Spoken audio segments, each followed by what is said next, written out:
Welcome back to Alive and Well Community's Daily Dose, your daily dose of support.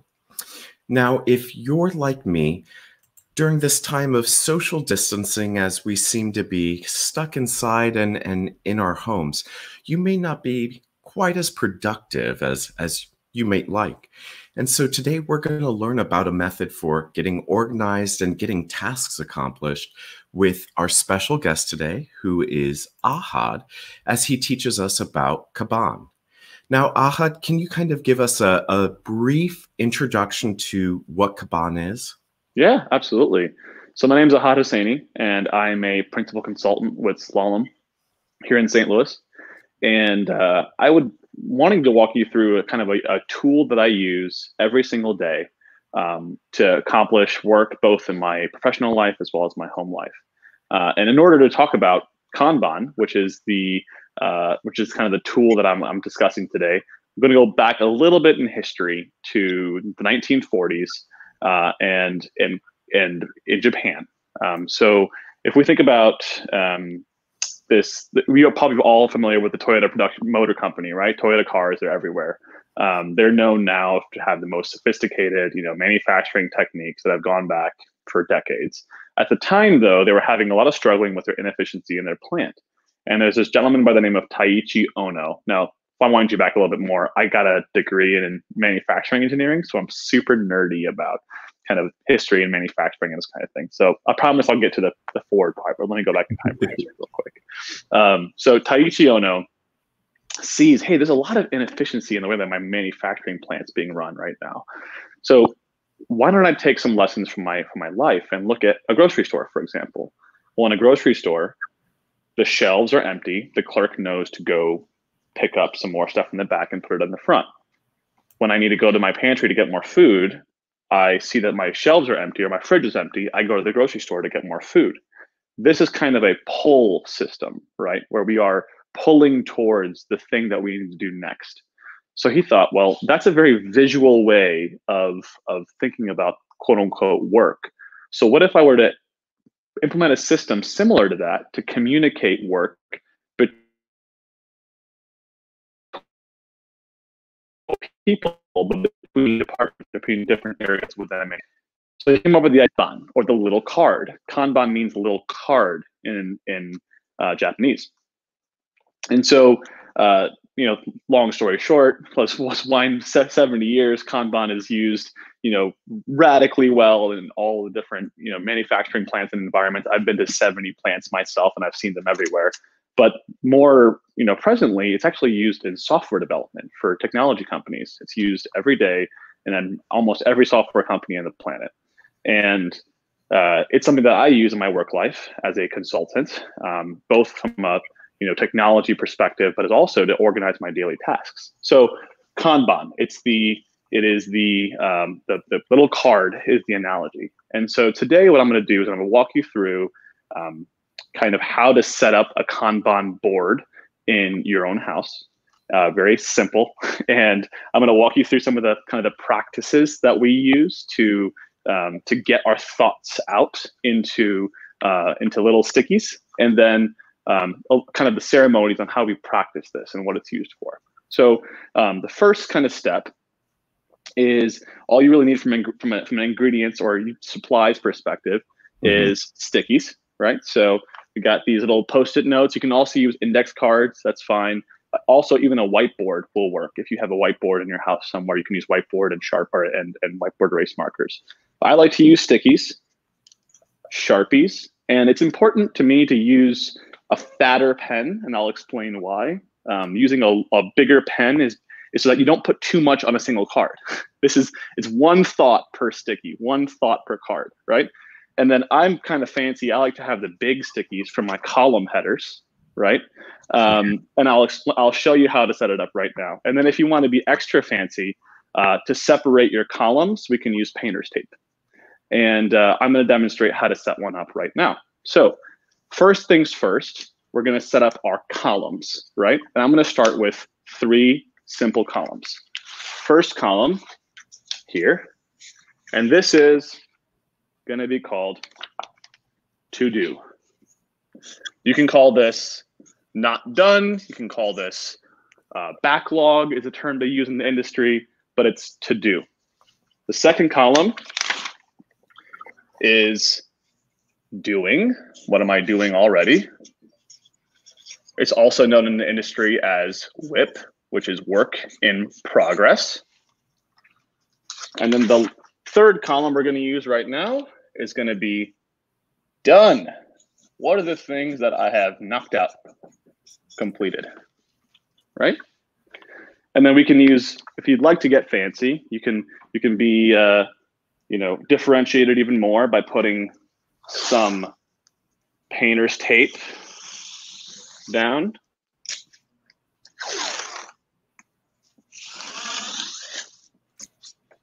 Kanban board, that's simple, right? And actually what I was doing right here in the to-do or the backlog is I was thinking about the different topics of discussion that we had, right? So introduce myself, done. Taiichi Ono, that's done. Modern software development, that's also done. Let's see, talked about, yeah, big pen, remember? Don't use Sharpies or don't use pens, that's done. Supplies, we talked about that, that's done. Okay, a couple more things to consider and think about. Now, the act of actually putting your thoughts on paper. And this is where, I'm imagining this is going to be used for like a family Kanban board. I've seen, this being used to organize, my best friends use it to organize his kids' activities and homework, right? So all the stuff that they have to do, what they're actually working on right now, and then what they're completing, and to kind of show that and to give their kid ownership on what they have to get done with, right?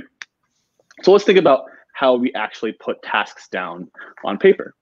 So I'm standing up in the morning and I'm thinking, okay, gosh, I have to get groceries, right? And I have that thought, so get groceries. But then there's a lot of things that might have to go into that grocery list, right? So do I put it on the backlog or the to-do list? Well, you can say, another thought is in here, I can either write in that card or I can put it on another sticky and say, don't forget.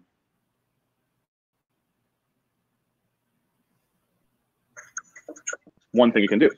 Now we're not going to move this card till we're actually doing it, or maybe I'm going to say I'm going to do this morning. I'm going to put it into the work in progress column when I'm actually doing the task. One very important thing to think about is we are not good at doing more than one thing at once. So a very critical thing to think about is that we only have a few things that we're doing at once in progress, and it's called a limit, a WIP limit or a work in progress limit. So let's just say we can only really have 2 or 3 cards or tasks. So I'm going to put equals 2 or 3. So I'm only allowing myself to do 2 or 3 things at a time. So let's just say right now I'm talking about small tasks, right? If I'm not talking about small tasks and it's not done, I'm going to move that back into to do. Rather simple, right? I'm going to go ahead and trash this groceries because I'm not doing that this morning. Okay, so the whole point of putting your thoughts on paper is that we're actually not going to trust our brain to remember the massive list of things to do all the time. Especially in this time of COVID, where we are, our brains are really not at their best capacity. The idea of putting something on paper, especially a single task on a single sheet of paper, really does help to extract you don't have to trust your brain to remember the thing that you have to do. So, the act of putting it on a sticky is actually, you're relinquishing the responsibility of your brain to remember the thing that you have to do. You have it visualized, so I can now see all of the things that I have to do. So now I just talked about that. So that's in the done column. Let's talk about the actual ceremony of how to do this Kanban thing. Again, remember, imagine this is a family board, right? Where it's me and my partner and my kids. And we're all doing something called a stand-up in the morning or the afternoon or the evening. And doing that is basically crowding around or huddling around your board. And we're going to put on stickies all of the things that are coming to mind that we have to get done for the day or the week. And we're going to put that in the to-do column. right? And that act of standing up together is something that we do. Again, at my work, we do it all the time for my clients. We do that. Again, my best friends' kids, they do that every time they get more homework in. And they, hey, what homework do you have to do? Let's put it in the backlog column. My partner and I, we were planning a wedding before COVID, and we were putting all of the things that we had to get done in the backlog column. And as we're doing things, we put it in the WIP column and then the done column. So the idea of actually standing up and crowding around and seeing all the things that you have to get done, this really does help to kind of create that shared sense. Now, one thing to consider is that whoever wrote the card, they should have the ownership of actually moving it to the done column. There's something kind of magical of actually taking something that you wanted to get done and putting it there. So there is that ceremony of doing. So a couple other things that I wanted to discuss. We can customize this however you want to customize this, right? We can use different colors for different people. We can add rows if we want for different people. So it's like mom and dad, Billy, anybody else we're doing. We can also add columns, add more columns to our actual our board. So what I mean by that is, let's just imagine that we wanted to add, we have a lot of things to do. What if I was to add a column that's here, and that column is prioritize, or if you want to see a baseball analogy, you can call it like on deck. What's on deck next? Because when you start getting into the rhythm of this, you might have 100 things in the to-do list, but you only really want to focus on a couple things that you want to prioritize that day or that week. And then you only move things from prioritize into the doing column. Okay, so that's good. We have a to-do, we have a prioritize, we have a WIP, we have done. But what if we also wanted to add another column, which is, oftentimes we do tasks, and we get to a huge point and stopping point, but then we're waiting for somebody else. We're waiting for someone else or an authority or someone else. And it shouldn't really count against what you're doing right now because you don't have control over it. So there's another column we can add, which is one of my absolute favorite things. I'm going to move to do over. I'm going to move prioritize over. I'm going to move doing over. I'm going to add one more, which is at waiting for. So I'm waiting for somebody else to do something. So I'm waiting for the cleaners to clean my clothes. I am waiting for my sister-in-law to call the vendor that I'm waiting to hear back from. Again, these are all customizable. You can change the column headers to whatever makes sense for your life. And you can change the rows if you want to go across, or the colors of your stickies.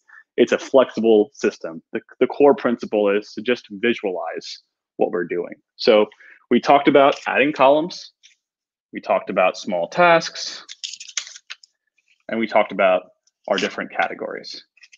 So as you see, we have, in a very short order, created our visual board of the topics of conversation that we wanted to talk about, or in the case of, the kind of the examples, the grocery list, the wedding planning, the event planning, the homework board. You can imagine that this can be used for a variety of different purposes. So that is generally the overview of Kanban. I'm happy to answer any questions you have.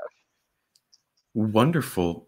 So while we're waiting for participants to share any questions that they may have, I have a few questions of myself. A few questions myself. So one of the reasons I find that I don't do to-do lists or make to-do lists is because when I write out everything I may have to do that day, it can feel really overwhelming. Like I'm not going to be able to get everything done. Absolutely. And it's this constant visual kind of reminder of, rather than me kind of mentally checking it off, seeing everything I have to do.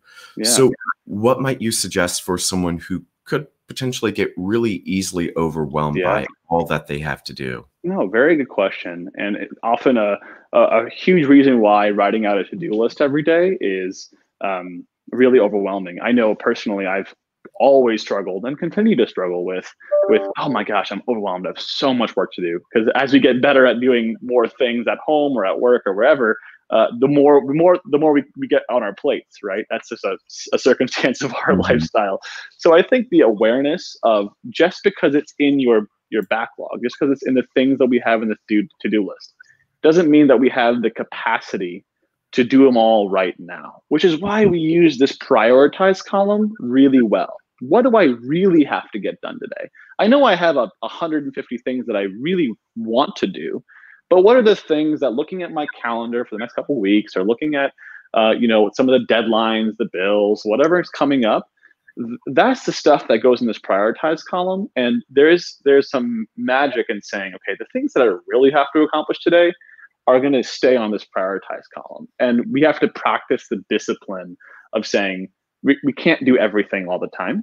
We can only focus on the few things that we can do. And we really are only going to do a couple things, maybe a day, that are really going to get to done. I think that there is some kind of a good feeling of getting all of this stuff out, and then really just focusing on what really has to get done at once. And I know that's helped me a lot, helped my teams a lot, and helped my partner and I feeling a lot less concerned about our wedding situation. The things you can't control, if you're waiting for somebody else, right? You can't control that. So it kind of releases that control from and stress from your mind. I hope that answers your question. No, thank you. Now, would you also recommend that maybe I have a professional board and a personal board, or do you combine the two into one? Very good question. Multiple big tasks to do. Very good question. Personally, we have our board for my partner and I. We have that in an area in our house. Now, as far as where to have that in your home, that depends on, again, back to your thought of, do I get overwhelmed by even looking at my to-do list, right? Because that's something that's, if it's going to be in your kitchen all the time, that's going to be a constant reminder. There's a lot of things always have to move to done. If it's going to be a long hallway where the family or the group can come together and look at it, that's maybe one area. That being said, I actually have Kanban boards for all of my teams at work, my client teams, my teams that I'm coaching. I have different Kanban boards for each team that I actually work with. And that way it kind of centers it around, that team's effort. And my family is my team, my core team, right? So we have our own board. But then my other teams, in a professional way, we might have their own boards to share, or I have my personal board if I work in that way and it works for me.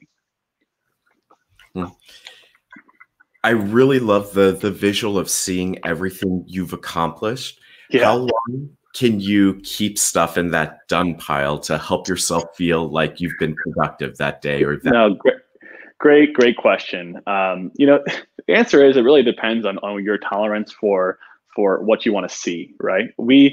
And one key thing to think about is, at least once a week, you should try and do like a brain dump of all the things that you have to do into the backlog, because these things change every day, right? Also, I have these stickies and Sharpies all around my house. Whenever I think of something in the morning, when I wake up in the middle of the night, or something else, I put it on a sticky, put it on the backlog, because that way I don't have to, again, trust my brain to remember.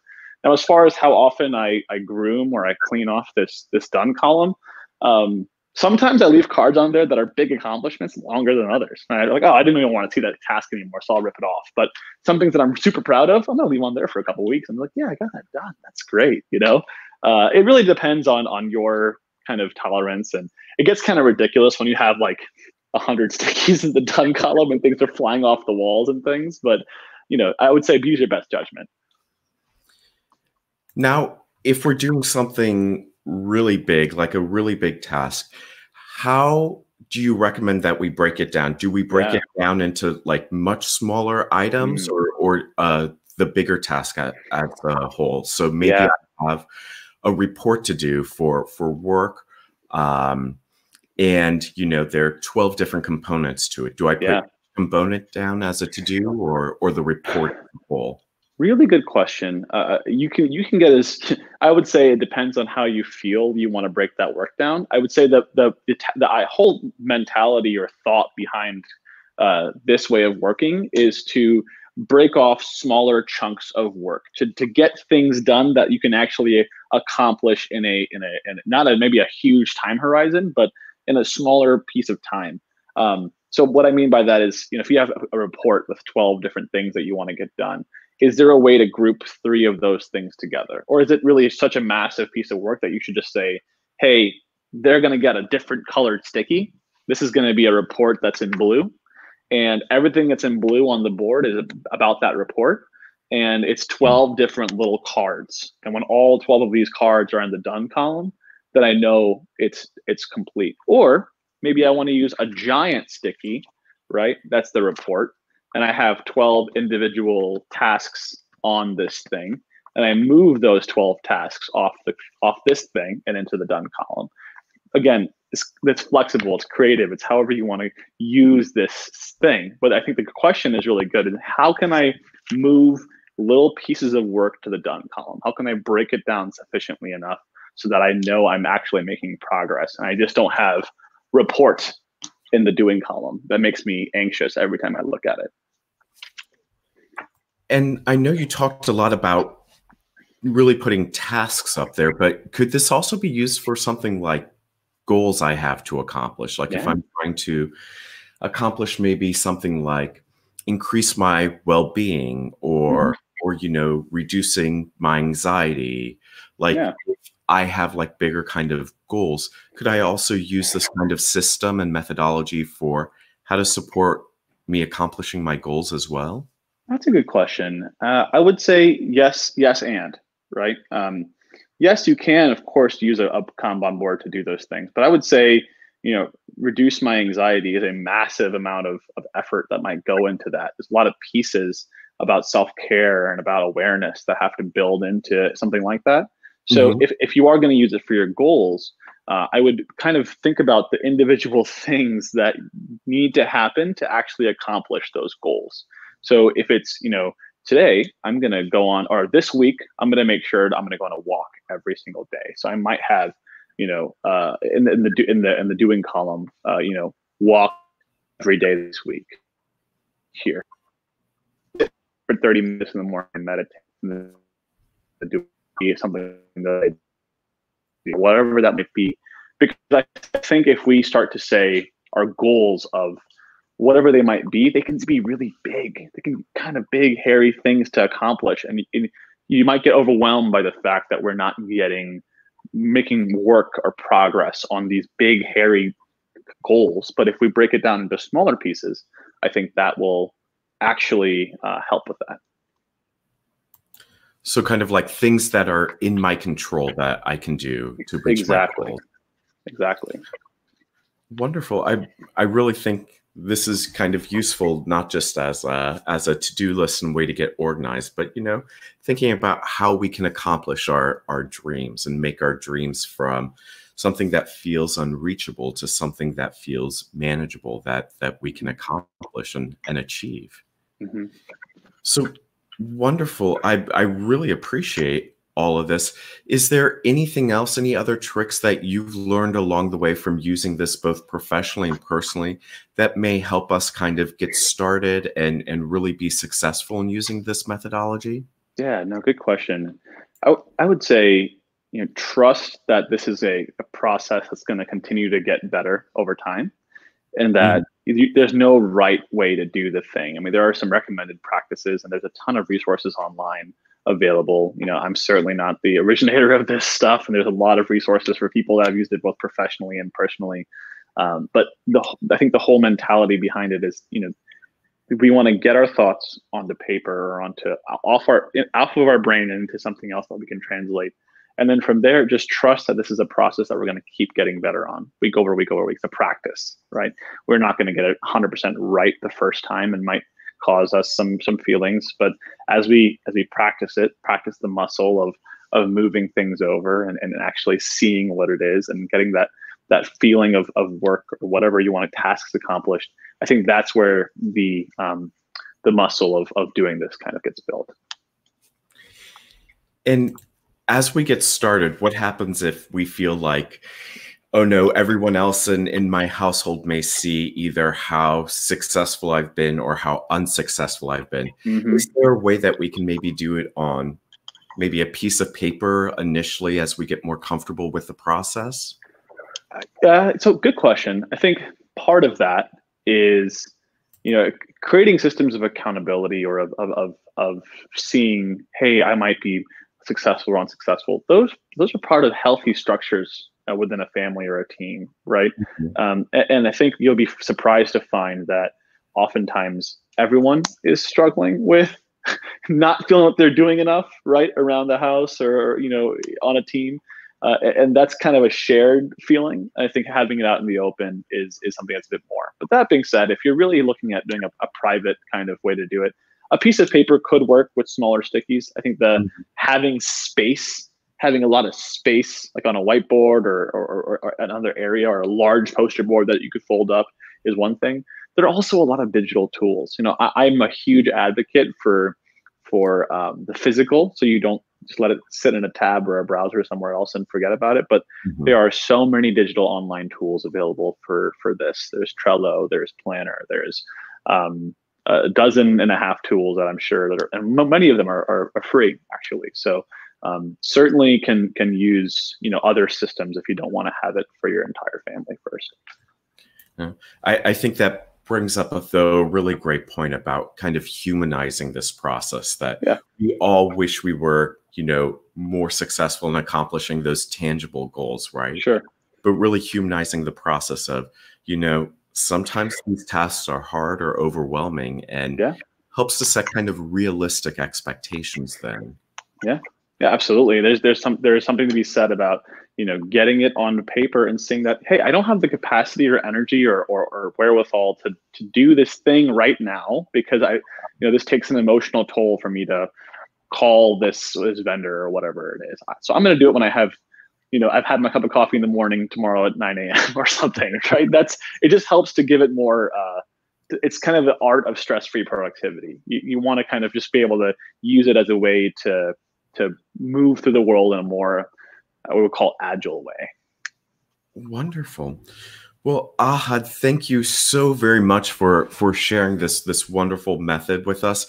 I know that I'm excited to get my board started, as you know, I feel like I've become a little bit too complacent these days in getting some of my professional as well as personal kind of tasks done with that mindset of, oh, I always have tomorrow to do it when I'm stuck in the house. So I think this is also a great way to keep myself accountable, and I appreciate you taking the time to share it with us. So absolutely. So for those viewers tuning in either live with us or after the fact, your daily challenge today is really going to be to not just integrate this method to help keep us lovingly accountable, but also I want to encourage you, as one of your daily to-dos, make sure that self-care is on there once, maybe 2 or 3 times a day, to make sure that you're taking excellent care of yourselves during this difficult time, and knowing that we can get through it together. So thank you so much for tuning in with us. Make sure that you also share this daily dose with anyone you know who can use that additional daily dose of support. And Ahad, thank you so much once again for joining us. We greatly appreciate it. Absolutely. It's a pleasure. Thank you so much. Thank you. And we'll see you viewers back here tomorrow. Take care.